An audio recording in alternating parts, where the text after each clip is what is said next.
Last class में हम लोग कर रहे थे फंक्शंस का काम, ठीक है। लास्ट क्लास में हम क्या कर रहे थे? फंक्शंस का काम कर रहे थे। फंक्शंस हमने कहा था ये क्या होता है, दिस इज, ये एक सिस्टम भी हो सकता है और एक प्रोसेस होता है जिसमें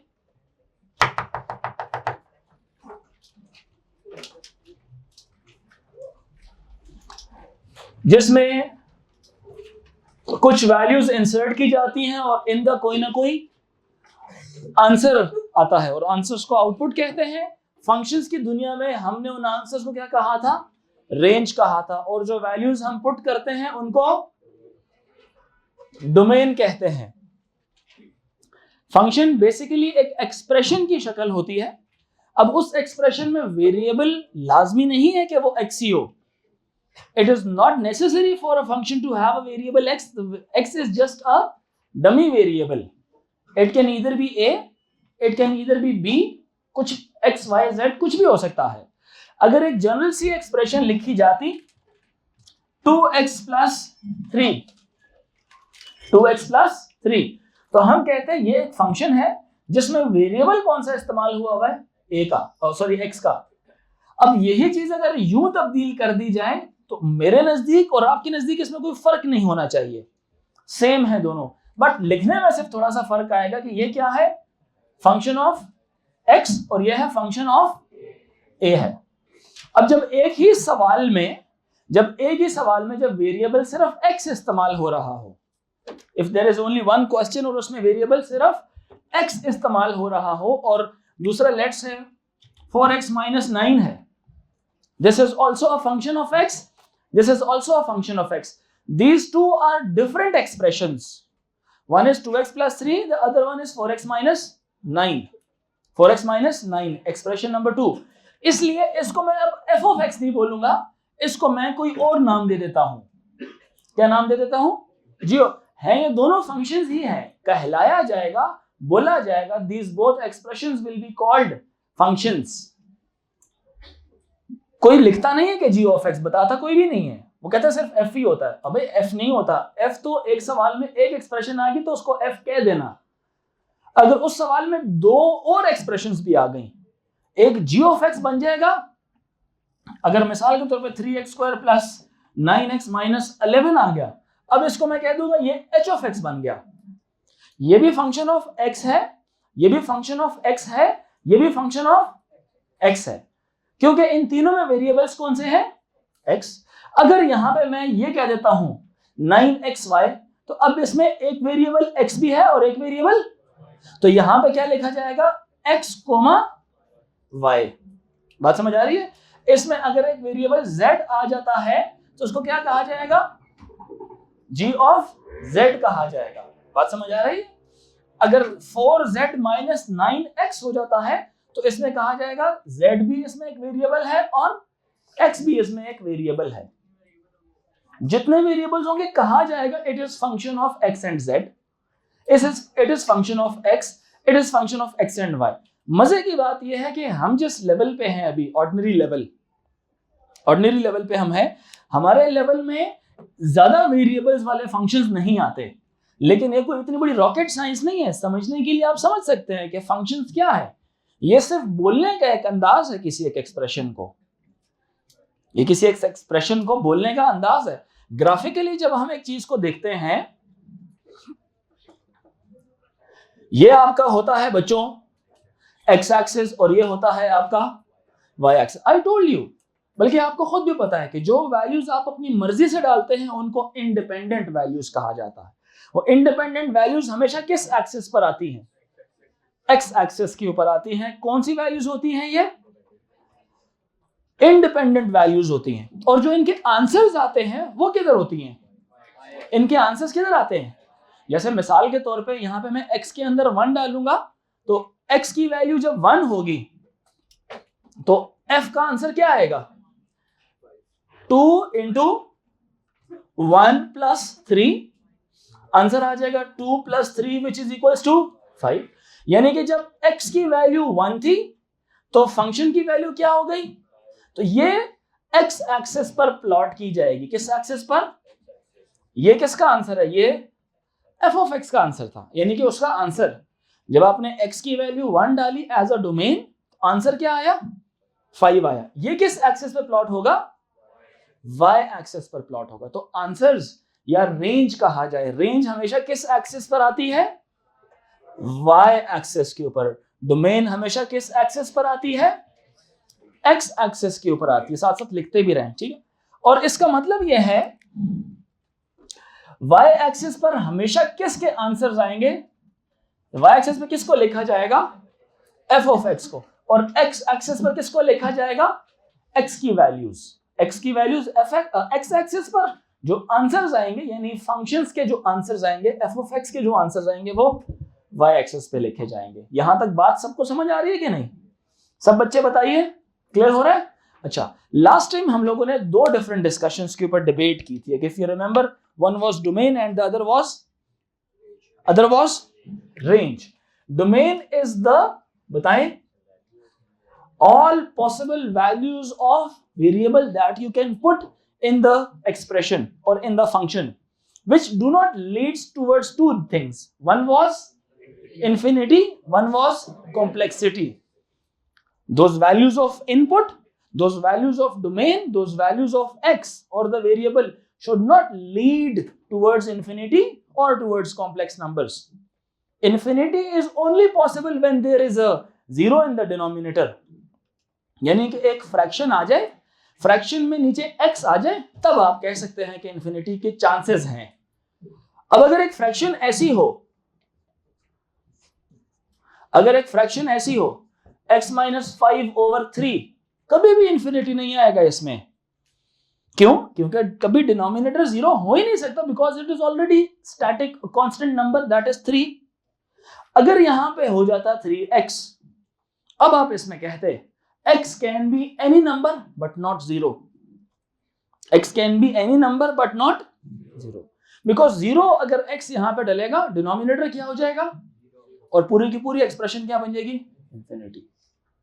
यानी x can be, x is any real number but not 0. कुछ मैंने उस दिन कॉम्प्लेक्स नंबर्स, कॉम्प्लेक्स एक्सप्रेशंस लिख के बताई थी और पूछ रहा था बताओ इसमें क्या होगा। जैसे एक एग्जांपल यह हो गई ना,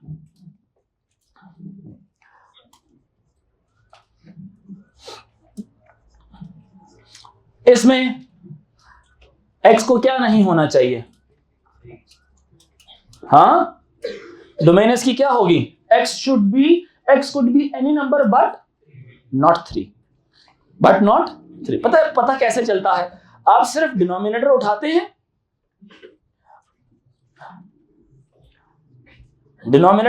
हैं, उसको किसके इक्वल कर देते हैं? 0 के।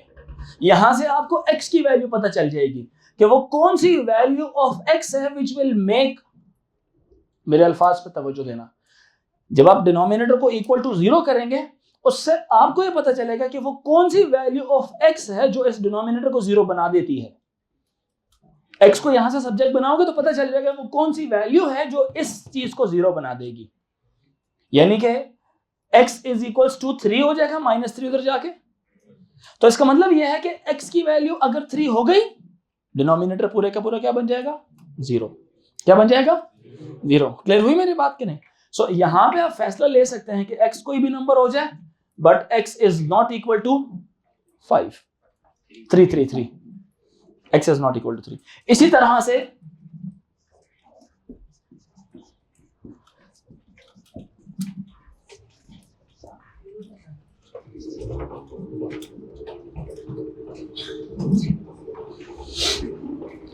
इसमें क्या होना चाहिए? x की कौन सी value is not acceptable? x की कौन सी? तो कल लगा रहे 2.5 का या कैलकुलेट किया? अच्छा, कैलकुलेशन मैंने जैसे पहले कहा ना, डिनोमिनेटर को उठाएं और इक्वल टू 0 पुट करें, वहां से x को सब्जेक्ट बनाएं। अब डिनोमिनेटर क्या है इस केस में? आपका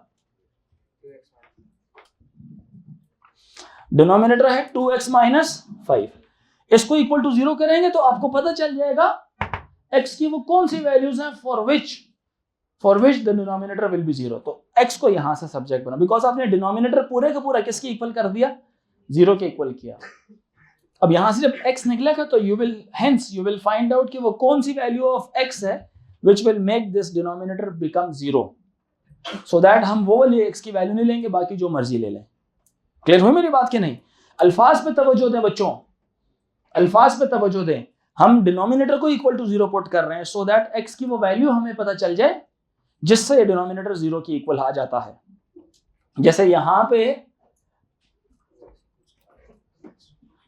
5/2 या 2 पॉइंट, दोनों वैल्यूज क्या हैं, ठीक है, एक ही बात है, डेसिमल में एक फ्रैक्शन में x की कोई भी वैल्यू हो जाए but x is not equal to 2.5। लेकिन ये 2.5 तुक्का नहीं लगाना, क्योंकि अक्सर औकात सवाल आसान होता है तो तुक्के लग जाते हैं, सवाल थोड़ा सा कॉम्प्लेक्स कर दिया आप परेशान हो जाएंगे। तो असूल क्या है, डिनोमिनेटर में x की वो तमाम वैल्यूज निकालनी है जिससे डिनोमिनेटर 0 हो सकता है, ठीक है। जैसे फॉर एग्जांपल, यहां तक बात समझ आ रही है?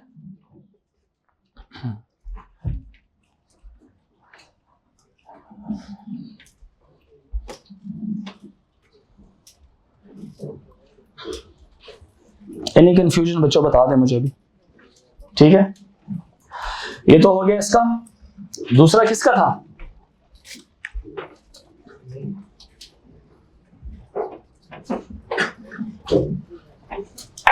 इसका मुझे बताएं जरा, x की कौन सी वैल्यूज मुमकिन नहीं है इसमें? x की कोई नेगेटिव वैल्यू पॉसिबल है? नो। तो आप इसमें लिखेंगे x is greater than equal to 0, यानी कि x 0 से छोटा हो गया कॉम्प्लेक्स नंबर्स आज, क्योंकि नेगेटिव नंबर्स आ जाएंगे ना। बात समझ आ रही? और ये कैसे पता चलता है? सिर्फ इसको उठाते हैं, मेरी बात समझना जरा। दिस मस्ट बी व्हाट, ये मस्ट भी क्या होना चाहिए? ग्रेटर देन इक्वल टू 0 होना चाहिए, या it should not B less then 0। Positive आपने कहा, बिल्कुल सही कहा। पॉजिटिव नंबर्स की मैथ्स में कैसे एक्सप्लेनेशन होती है? ग्रेटर देन इक्वल टू 0 कहा जाता है मैथ्स में उनको। अगर इसी को मैं थोड़ा सा तब्दील कर दूं, इस सवाल को या इस सिनेरियो को मैं थोड़ा सा क्या कर दूं, चेंज कर दूं, लिखते जाएं साथ साथ एग्जांपल्स के तौर पे। x माइनस 2 कर दूं, x माइनस क्या कर दूं? 2 कर दूं। इसका मतलब क्या है? ये नंबर्स क्या होने चाहिए? This whole should be greater than equal to 0, greater than equal to 0 होना चाहिए इस पूरी चीज को। तो x की वो कौन सी वैल्यू है जिससे पूरी expression greater than equal to 0 आती है? सिंपली आप एक काम किया करें, साइड पे जाके ना रफ वर्क कर लिया करें। x minus 2 greater than equal to 0, minus 2 उधर जाके प्लस 2 हो जाएगा, तो ये आपके पास क्या आ गया आंसर कि x की क्या वैल्यूज होनी चाहिए? 2 भी हो सकती है और ग्रेटर देन 2 हो। लेस देन 2 किया तो कॉम्प्लेक्स नंबर्स आने लग जाएंगे। जैसे आपने लेस देन 2 किया, 1 डालें, यानी कि 1 माइनस 2 कितना आंसर आएगा? -1। -1 का अंडर रूट क्या होता है? कॉम्प्लेक्स। क्लियर हो रही है मेरी बात कि नहीं? अगर आप 2 डालते हैं तो 2 माइनस 2 कितना हो गया? 0। 0 का अंडर रूट कितना होता है? 0। 3 डालते हैं तो 3 माइनस 2 कितना होता है? 1। 1 का अंडर रूट क्या होता है? 1। कोई भी आप 2 या 2 से बड़ा नंबर डालेंगे, आंसर वैलिड आएंगे। जी बेटा,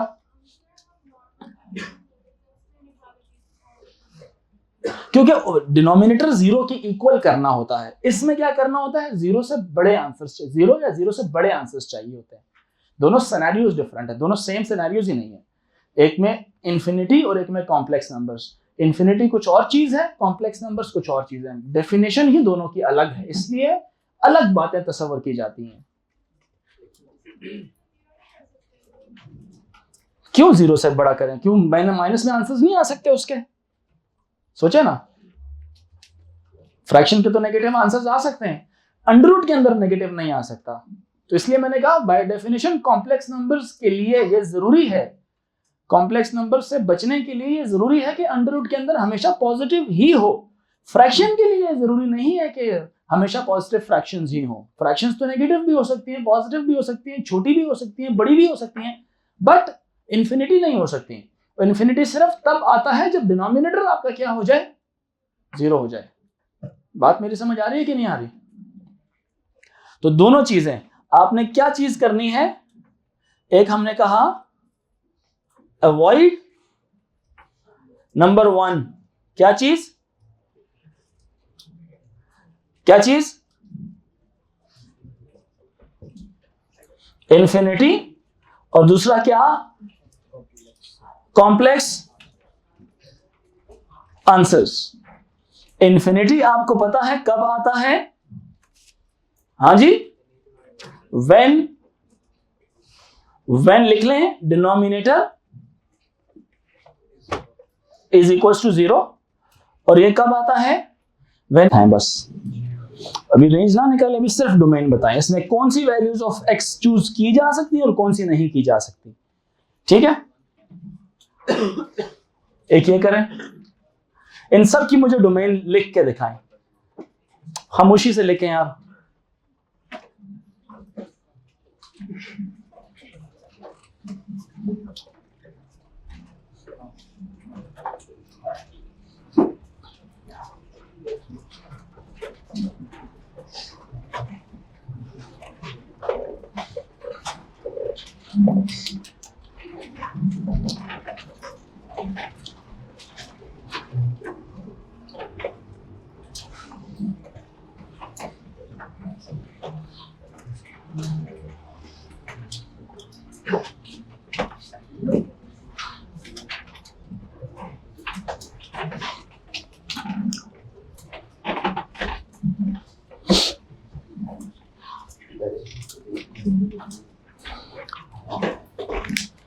एक असूल आप लोगों को पता है,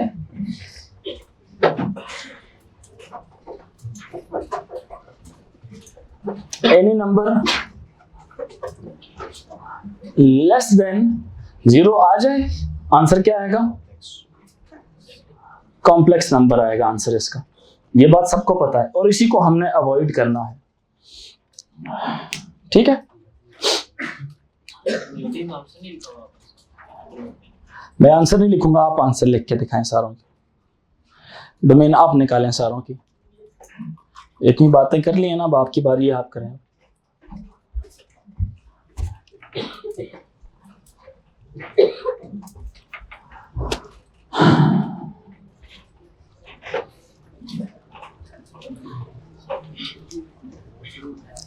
जल्दी करें प्लीज, जल्दी करें, हर एक का आंसर निकालें ताकि आपको समझ भी आने लगे। कर लिया?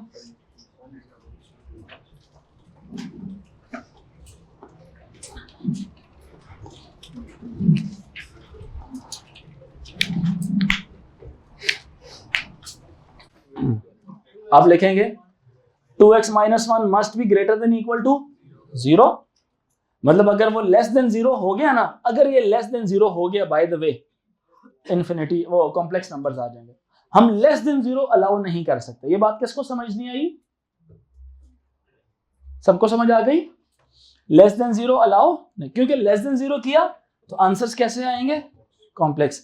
मैथ्स में ओ लेवल्स की मैथ्स में कॉम्प्लेक्स नंबर्स को हम सॉल्व नहीं कर सकते, ना इन्फिनिटी को ना कॉम्प्लेक्स नंबर्स को, इसलिए हम इसको अवॉइड कर रहे हैं। आप A2 में जब चले जाओगे तो कॉम्प्लेक्स नंबर्स की एक अलग थ्योरीज है, A2 में जाके एक बात उस्ताद करता है, AS में भी नहीं करता। तो O लेवल्स तो फिर समझ लें कि कॉम्प्लेक्स नंबर्स तो हमारी दुनिया में अभी तक तो एग्जिस्ट ही नहीं करते। जब हम 19 साल के हो जाएंगे, 18 साल के हो जाएंगे, A2 में जाएंगे, तब शायद हम देखें उनको, ठीक है। अच्छा, निकालने का तरीका क्या है? 2x minus 1 greater than equal to 0 करेंगे पहले, क्योंकि this must be what greater than equal to 0। आगे इसको सॉल्व करें।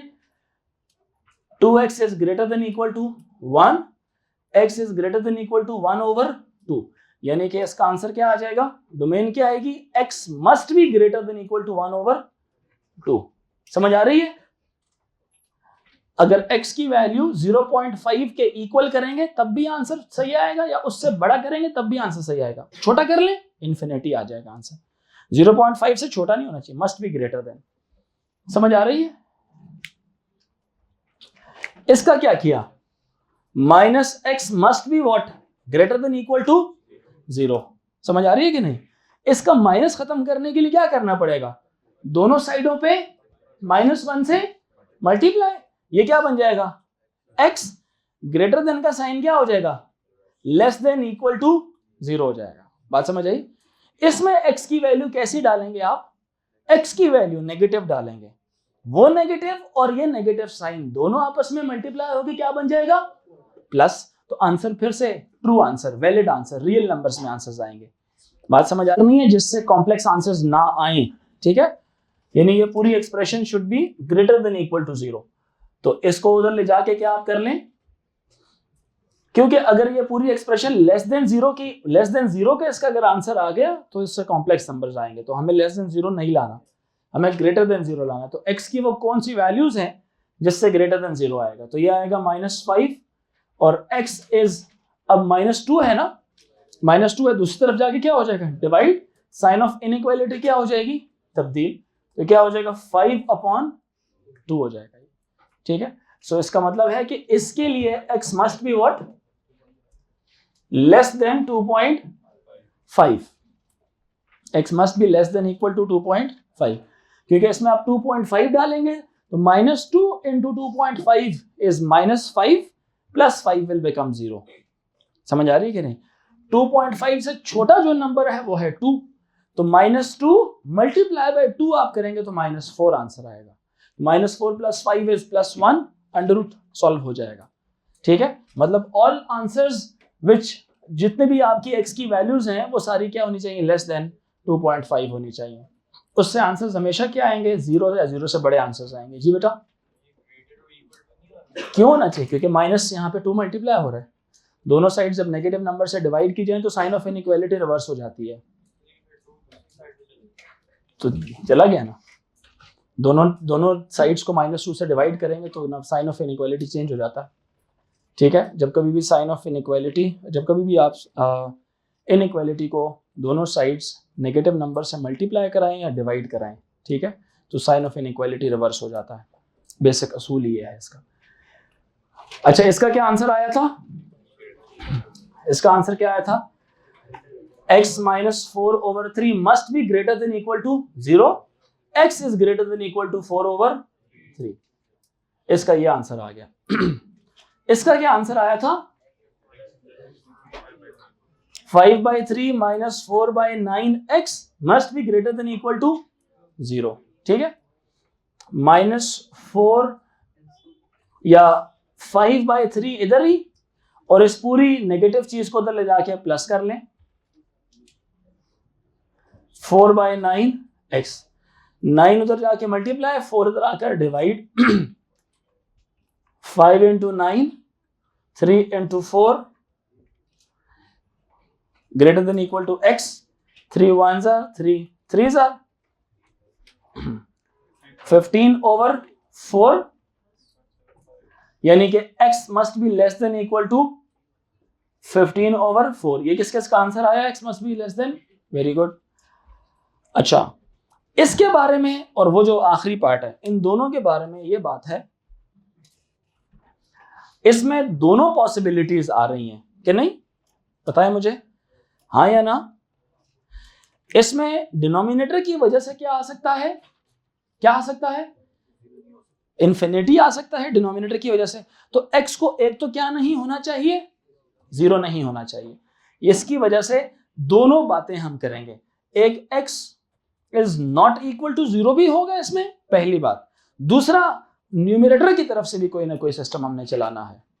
जो न्यूमरेटर है ये क्या होना चाहिए, this must be what, greater than equal to 0, और x is greater than equal to -2।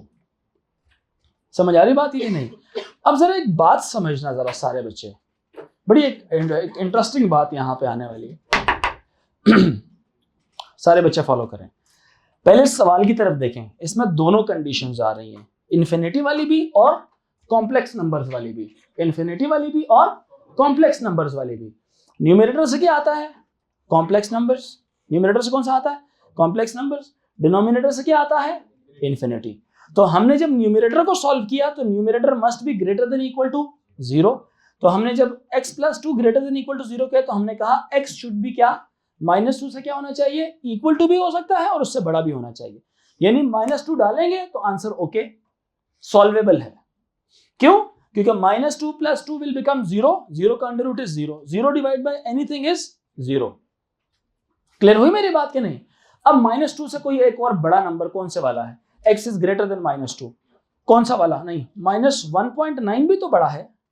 कोई भी नंबर आप डालेंगे आंसर एक्सेप्टेबल है, बट चलिए मैं -1 डाल लेता हूं, ठीक है। -1 + 2 करेंगे आंसर कितना आएगा?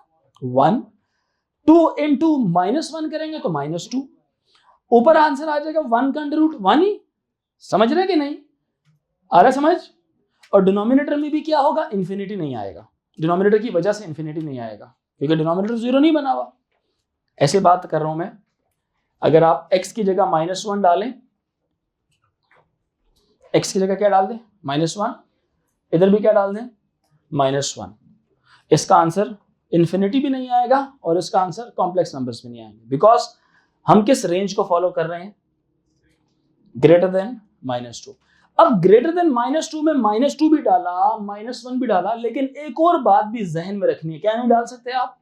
0 नहीं डाल सकते, क्योंकि अगर आप 0 डालेंगे ना ऊपर, 0 + 2 का अंडर इज 2 का अंडर, लेकिन नीचे जब आप 0 देखेंगे तो वो तो इंफिनिटी कर देगा उसको। तो दोनों बातें आपने लिखनी है कि x should not be equal to 0 and also x must be greater than equal to -2। x क्या होना चाहिए? -2 से बड़ा भी होना चाहिए, समझ रहे कि नहीं? और x क्या होना चाहिए? 0 भी नहीं होना चाहिए। क्लियर हो रही है मेरी बात कि नहीं?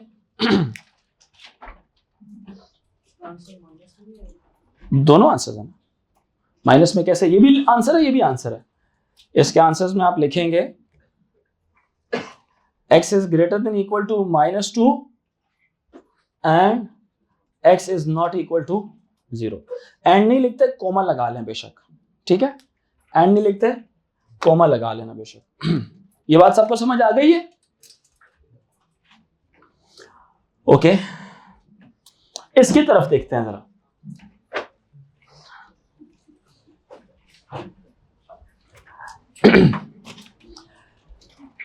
न्यूमरेटर में कोई परेशानी नहीं है, परेशानी सिर्फ कहां पर है? डिनोमिनेटर में, क्योंकि न्यूमरेटर की वजह से कभी भी कुछ नहीं होता, या तो अंडर की वजह से होता है या डिनोमिनेटर में x आ जाए उसकी वजह से होता है। क्लियर है बात कि नहीं? बात समझ आ रही है सारों को? इसका मतलब क्या है? अगर यहाँ पे तो वैसे तो आसान ही एक्सप्रेशन है, इसको तो देख के भी पता चलता है। अगर x की वैल्यू 9 आ गई तो आंसर क्या आएगा? 9 - 9, 0 का अंडर रूट, डिनोमिनेटर क्या हो जाएगा? आंसर क्या आएगा? इंफिनिटी। समझ आई? तो इसका मतलब है कि वैसे ही देखा जाए तो इंफिनिटी से बचने के लिए x should not be equal to 9। x 9 क्या हो जाएगा? एक 9 नहीं होना चाहिए। और इस पूरे को जब आप देखते हैं, this must be what? x - 9 must be what? Greater than, वैसे तो कहा जाए it should be greater than equal to क्या चीज? 0। क्या ये इक्वल टू 0 मानेंगे इस केस में? अकल लगाएं जरा। इस केस में इक्वल टू 0 भी नहीं मानेंगे। क्यों? क्योंकि अगर इक्वल टू 0 हो गया तो इंफिनिटी आ जाएगा। क्लियर हुई मेरी बात कि नहीं? मेरी बात समझ आ रही है सारों को? गर्ल्स आप लोगों को ये बात समझ आ रही है? क्योंकि देखें, अब जो अंडर रूट है ना, मैंने जानबूझ के वो वाला और ये वाला पार्ट आखिर के लिए छोड़ा था, इसमें थोड़ा सा और आपको ग्रो करवा ले मेंटली। कि x - 9, वैसे तो हम हर दफा यही लिखते हैं कि अंडर रूट की जो वैल्यूज है must be greater than equal to 0, ये बात दुरुस्त है।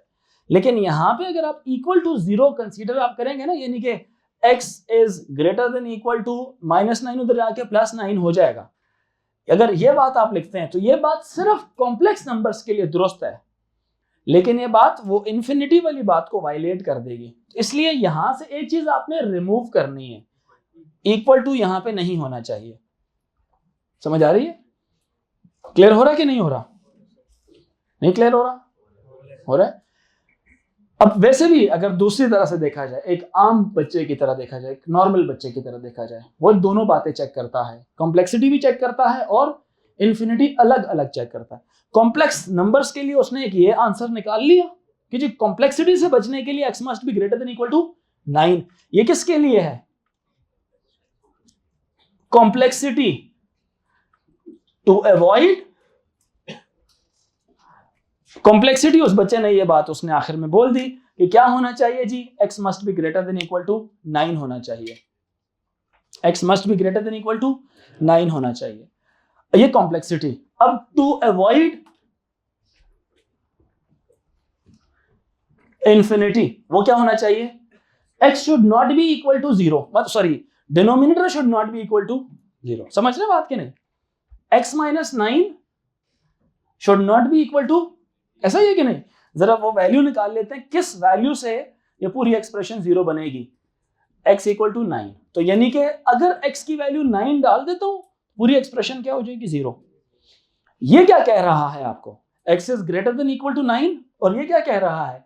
x should not be equal to 9। इसका मतलब ये होता है, जब हम 9 निकाले तो इसका मतलब है कि you can take any value of x but not 9। अब ये दोनों बातें कहां पे आके एक कॉमन आइडिया पे कन्वर्ज करती हैं?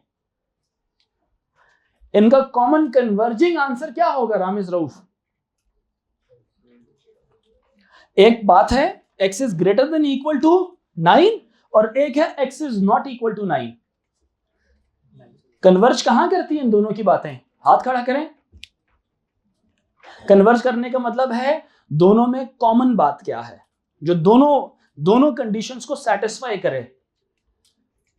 गर्ल्स एंड बॉयज हाथ खड़ा करें। यस, गर्ल्स की first row, Manahil. x is greater than 9, equal to 9 कर दिया तो आंसर क्या आएगा? 0। तो दोनों वो बात जो दोनों कंडीशंस को सेटिस्फाई, पॉजिटिव तो पॉजिटिव ही होता है ना, x स्क्वायर, तो नेगेटिव डालेंगे तो वो हमेशा क्या होगा? पॉजिटिव। तो इसका क्या आएगा? x क्या है? All real numbers. x क्या होगा? All real numbers. क्लियर हो रही है मेरी बात कि नहीं? नहीं समझ आई? ठीक है, क्लियर हो गया सारों को? फॉर एग्जाम्पल जी बेटा,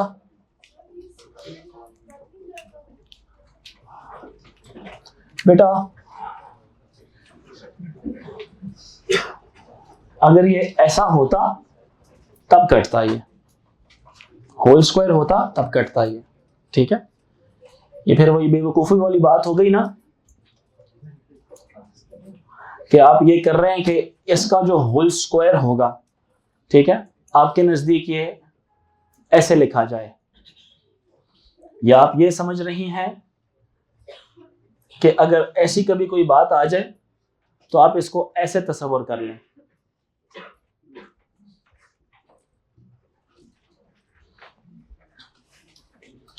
है ऐसे हो सकता है ये? हाँ जी, आप बताएं रोमान, क्यों नहीं हो सकता?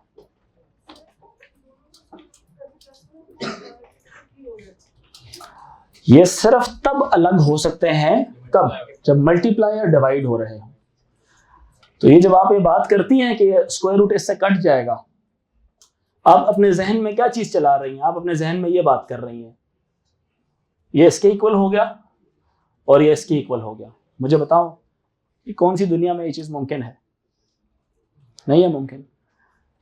तब तक मुमकिन नहीं जब तक ये होल स्क्वायर ना बन जाता, ठीक है, या यहां पे मल्टीप्लाई निशान ना होता। टर्म्स हैं, टर्म्स में पावर्स अलग नहीं हो सकती, उसमें आइडेंटिटीज आती हैं फिर। ठीक है, ये अब चूंकि लिखा हुआ है ऐसे तो तब कैंसिल आउट हो सकता, बट ये वाली चीज ऐसे कभी भी नहीं लिख सकते आप। ये वो बात है जिसको मैं बार बार नहीं रिपीट करता हूं कि ऐसे नहीं करना, ऐसे नहीं करना, ऐसे नहीं करना, ये वो चीजें थी, इसको ऐसे कभी भी नहीं लिख सकते। सिर्फ तब हो सकता है जब कभी दो नंबर से मल्टीप्लाई हो रहे हो, पावर्स अलग। अंडर रूट असल में एक पावर है, आप उनकी पावर्स को क्या कर सकते हैं? अलग कर सकते हैं आप। ठीक है, अंडर रूट की पावर होती है 1/2। ये हमने इंडेक्स में ऐसे करके पढ़ा था, a मल्टीप्लाई बाय b की पावर m, a की पावर m और b की पावर m। ठीक है जी।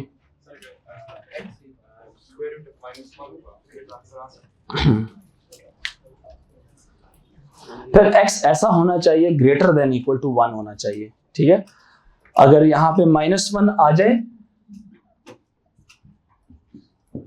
अगर ये सवाल थोड़ा तब्दील कर लिया जाए तो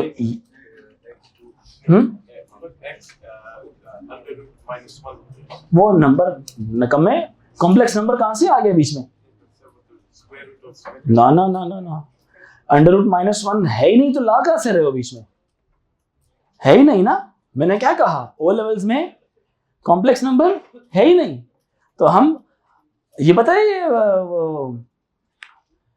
बेशान ये बात कर रहा है कि अगर x के अंदर हम वैल्यू ये वाली डाल लें, तो ये कौन सा नंबर था ये वाला? समझ आ रही? बेशान ये बात कर रहा है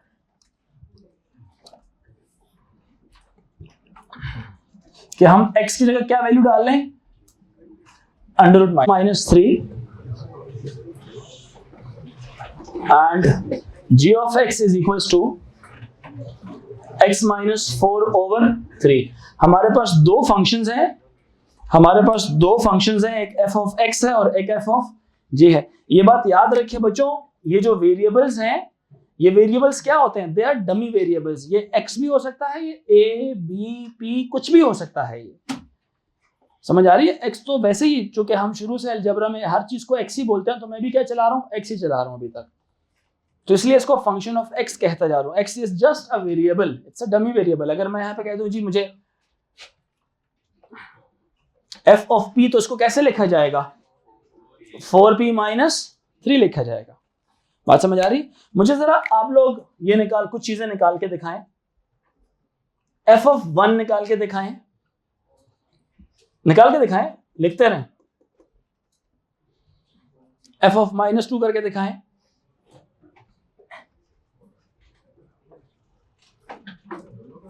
सबका, दोनों का कैसे हो सकता है? ये तो f ऑफ है, उसके लिए तो मैं g ऑफ पूछूंगा आपसे।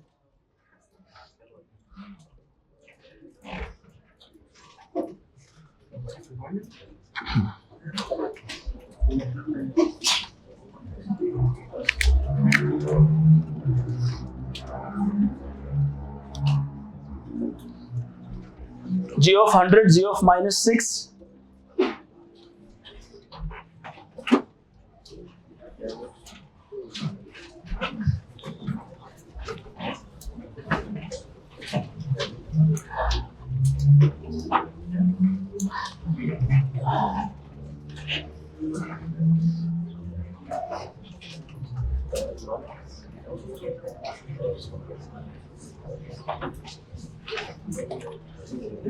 इन सब के आंसर्स निकाल लें।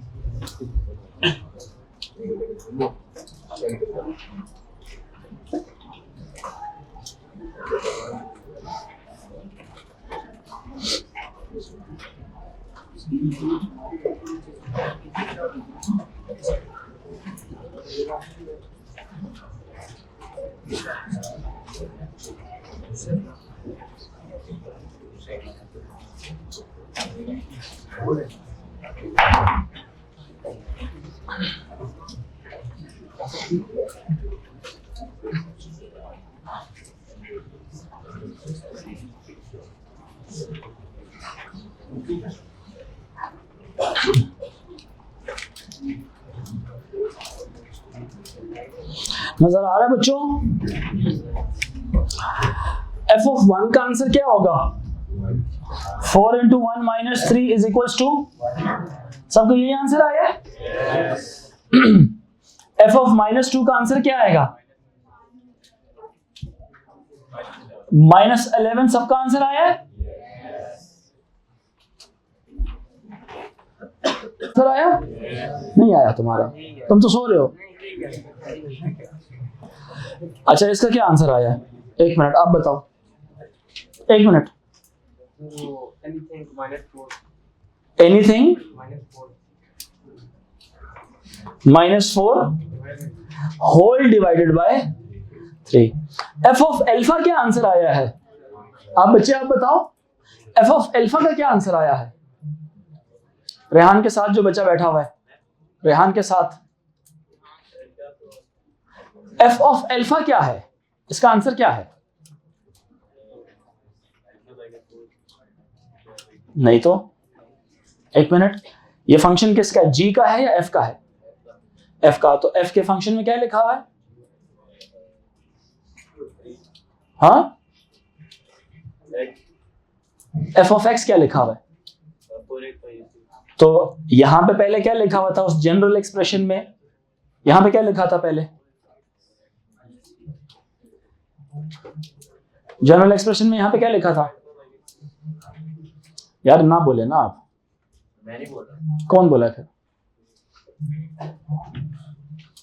जनरल एक्सप्रेशन में यहां पे लिखा हुआ है x, तो यहां पे भी क्या लिखा हुआ है x। मैंने इसीलिए यहां पे एक मिसाल दी थी कि यहां पे कुछ भी आ जाए ना, कुछ भी लिखा हुआ, ये उस वेरिएबल की जगह, ये सिर्फ एक्सप्लेन करने के लिए एक इक्वेशन है, एक एक्सप्रेशन है, सिर्फ बताना होता है कि ये फंक्शन है उस वेरिएबल का। तो ब्रैकेट में ये मल्टीप्लाई शल्टीप्लाई नहीं होता, ये वैसे लिखने का एक तरीका है, ये सिर्फ एक सिंबॉलिकली लिखने का तरीका है, नोटेशन है सिंपल। तो ये क्या हो जाएगा फिर?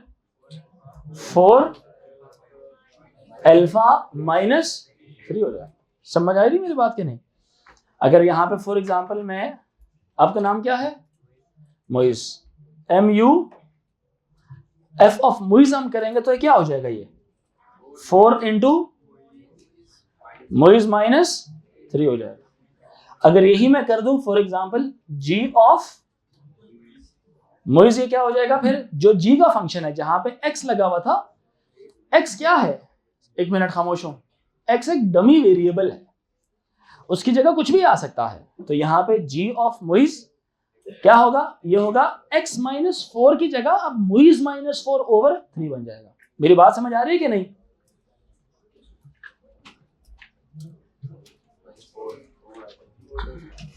ये बात समझ आई कि नहीं आई?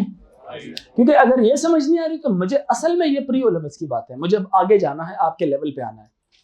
ये बातें आपको पहले से आनी चाहिए थी। क्या ये बात अब नहीं भी आती तो कोई मसला नहीं, अब आपको समझ आ गई है? सबको समझ आ गई है? अब मैं आपके लेवल पे आता हूं, इधर देखें जरा। f of g of x, f of g of x, f of g of x। अब इसको देखें जरा, बातें नहीं करें यार, बातें नहीं करें। अब पहले f ऑफ x लिखा हुआ था, अब यहां पे x की जगह क्या आ गया? g ऑफ x आ गया। जब f ऑफ x लिखा हुआ था तो वो कैसा था? जरा रिकॉल करें, रिकॉल करें। f ऑफ x कैसा था? 4 इंटू एक्स माइनस, रिमेंबर कि नहीं? ऐसा ही था। अब यहां पे भी मैं क्या करूंगा? 4 into g of x minus 3, 4 into g of x minus 3। मेरी बात सबको समझ आ रही है? जैसे ये दोनों यहां पर आपस में क्या हो रहे हैं? मल्टीप्लाई। यहां पर भी तो वो दोनों आपस में क्या हो रहे हैं? मल्टीप्लाई। मार्कस लाइन जल्दी करें, दोनों आपस में क्या हो रहे हैं? मल्टीप्लाई। क्लियर हुई मेरी बात कि नहीं?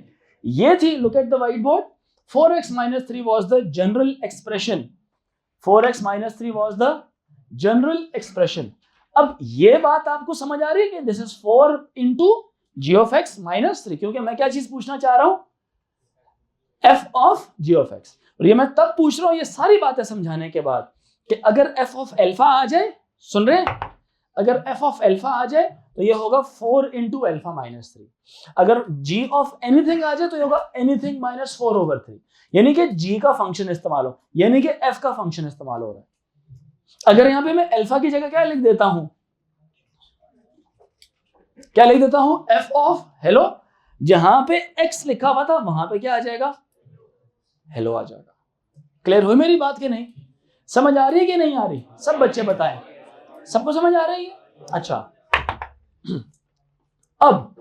अब जब मैं इस सवाल को सॉल्व करूंगा, अब जब मैं इस सवाल को सॉल्व करूंगा तो मुझे, अगर मैं f ऑफ अंदर कुछ भी लिखा हुआ है, कुछ भी लिखा हुआ है जिसको आप क्या कर लेते हैं? एक तरह से हाईलाइट कर लेते हैं। अब ये चीज किसकी जगह में लिखी जाएगी? x की जगह में लिखी जाएगी। किसकी जगह लिखी जाएगी? ऐसा 4 इंटू एक्स माइनस 3 लिखा हुआ था जनरल एक्सप्रेशन में। क्लियर हो रही है मेरी बात? मैं इसको यहां तक आंसर छोड़ देता, लेकिन अभी नहीं छोड़ सकता क्योंकि इसकी भी कोई ना कोई वैल्यू है इसी सवाल में, हम पुट कर लेंगे इसमें अब वैल्यू। बात समझ आ रही है कि नहीं? गर्ल्स समझ आ रही है? यहां तक समझ आई? देखिए मेरी बात सुनना, मैं इसको और आसान करता हूं। देखिए मैं इसको और ज्यादा आसान कर देता हूं। अगर मैं एक सवाल लिखता हूं ऐसे, मुझे ये निकाल के बताओ,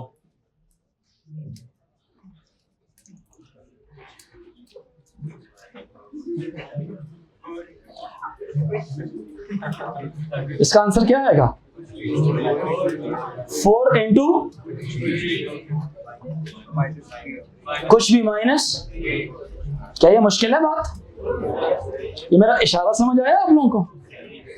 नहीं आया समझ? अब जरा समझना इस बात को, क्या ये आगे सॉल्वेबल है? नहीं है ना, बस इसको यहां पे छोड़ देंगे। अब अकल ये कहती है, अगर ये एक ऐसा सवाल, सुनना, पहले तो एग्जामिनर को समझें, खुद से तुक्के नहीं मारने कि ऐसा आ सकता है वैसा आ सकता है। जब आप प्रैक्टिस करेंगे तब आपको समझ आएगी। जब उसने f of g of x लिखा हुआ है तो he is already giving you the value of g of x। इस नकम्मे को खामोश कराओ, कान पे लगाओ इसके, इधर ध्यान दो। एग्जामिनर ये वाली वैल्यू जो सी है ये देगा आपको, ऑलरेडी देगा। नहीं देगा तो ये लॉजिक नहीं बनती। एज ए स्टूडेंट जब आप आंसर लिख रहे होते हैं ना तो एग्जामिनर कहते हैं गलत आंसर लिखा हुआ है, ये लॉजिक ही नहीं बनती। तो इस सवाल की लॉजिक नहीं बनती कि जी ऑफ एक्स दिया हुआ नहीं और खामखा आपसे पूछ रहा है। तो जब वो पूछेगा, अगर वो देगा जी ऑफ एक्स, वो एलिजिबल है, वो ऐसा सवाल भी पूछ सकता है आपसे।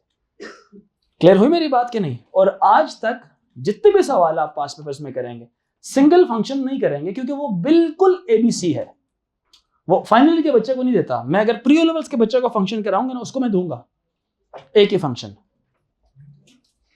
लेकिन आप जब मई 2024 में पेपर देने बैठेंगे, समझ आ रही है, तो एक्सपेक्ट करें आपसे वो एक फंक्शन नहीं देगा, composite f of x, g of x, h of x तक भी जाएगा। ठीक है, सो इसको आप आगे सिंप्लीफाई करेंगे। अब सिंप्लीफिकेशन आपको जैसी भी है वो हम कर लेंगे।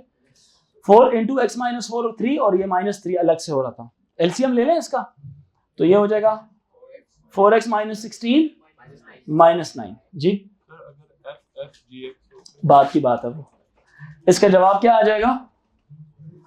4x minus 25 over 3। अच्छा, बाय द वे इस पूरी चीज को अब देखो, फंक्शन के अंदर एक और फंक्शन आ गया, फंक्शन के अंदर एक और फंक्शन आ गया। इसकी दो बातें आपने याद रखनी है। कितनी बातें? दो बातें याद रखनी है। पहला, इसका नाम, इसको कहा जाता है कॉम्पोजिट फंक्शन। क्या कहा जाता है? Composite function. Composite function when a function is composed of an other function.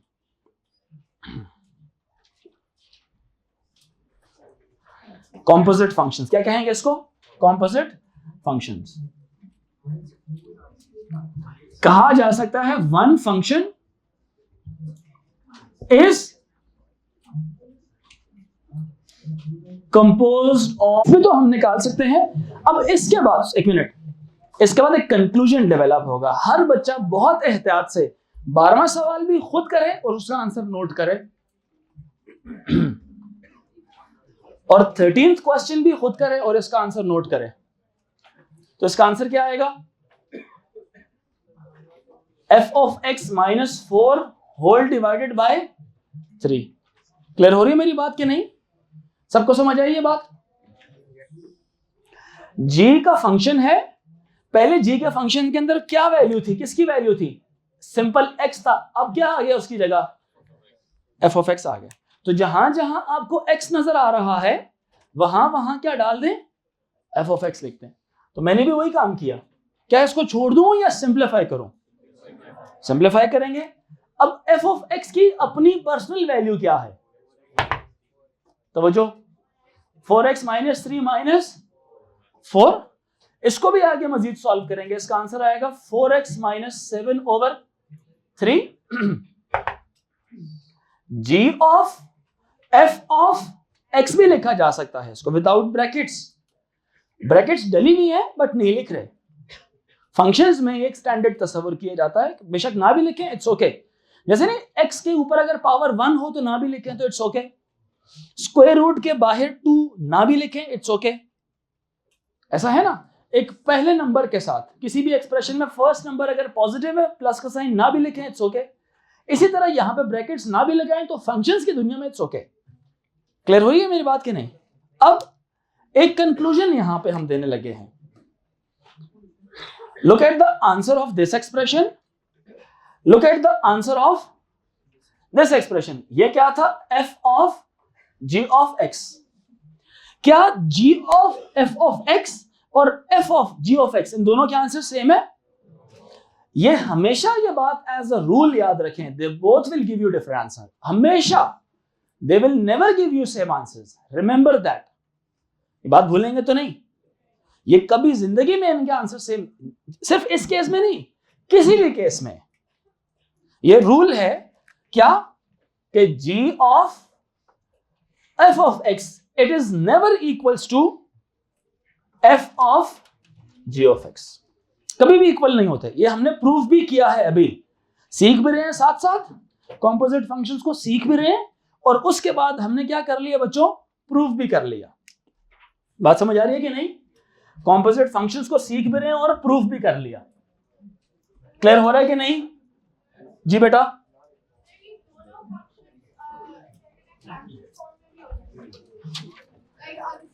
हाँ, एक सेकेंड, बातें नहीं। अगर बात करेंगे बेटा 9:30 तक लेक्चर जाएगा। मेरी सिर्फ 5 मिनट की बातें, आपकी सिर्फ 10 मिनट तो मैं कहता हूं बातें नहीं कहता रहता, और अब अगली दफा ना चांटा मारूंगा मुंह पे। आप बातें नहीं करनी, एक दफा भी नहीं करनी। हर 100 बच्चे मुझे बोले मैंने एक दफा बात करनी है। फंक्शन की शक्ल जैसी भी आ जाए, दोनों फ्रैक्शंस भी हो सकती हैं, दोनों में अंडर रूट्स भी हो सकते हैं, दोनों फ्रेंडली भी हो सकती हैं, एक कॉम्प्लेक्स एक फ्रेंडली भी हो सकती है। हमें सिर्फ उनके साथ इंटरेक्ट करना आना चाहिए।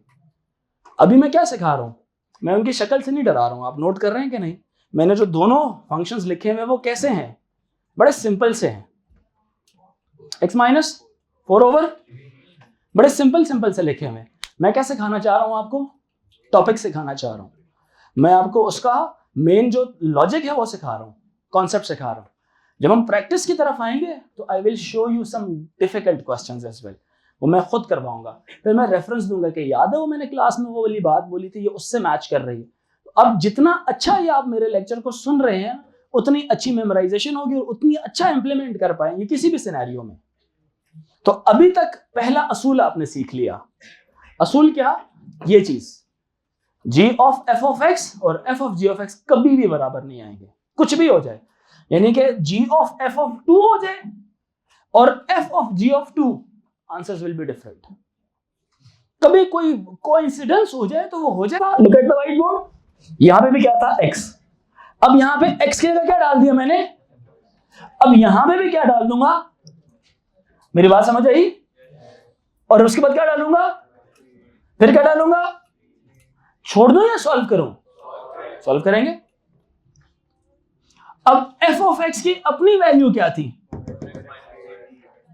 अब f ऑफ x की अपनी value, different pen, f of x की अपनी जनरल वैल्यू क्या थी? 4x माइनस थी। मल्टीप्लाई करेंगे कितना आएगा? 16x minus 12 minus 3। आंसर क्या आएगा? 16x minus 15। ये किसका आंसर है? ये है f ऑफ x। इसको f ऑफ x भी कह सकते हैं। मेरी बात समझ आ रही है कि नहीं? ये एक आंसर है, ये एक बात होगी। अब इसी को रूल के मुताबिक कैसे देखा जाता है, ये एक डिफरेंट बात। अब इधर देखें जरा, ये है 4x माइनस 3 था, राइट? बल्कि ये चीज,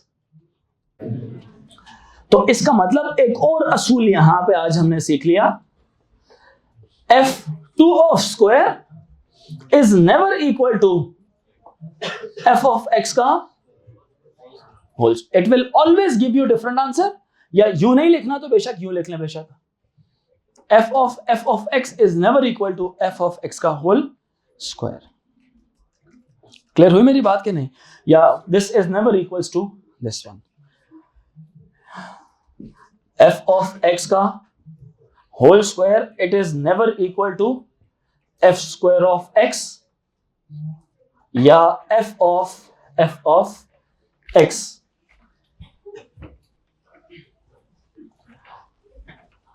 क्लियर हुआ?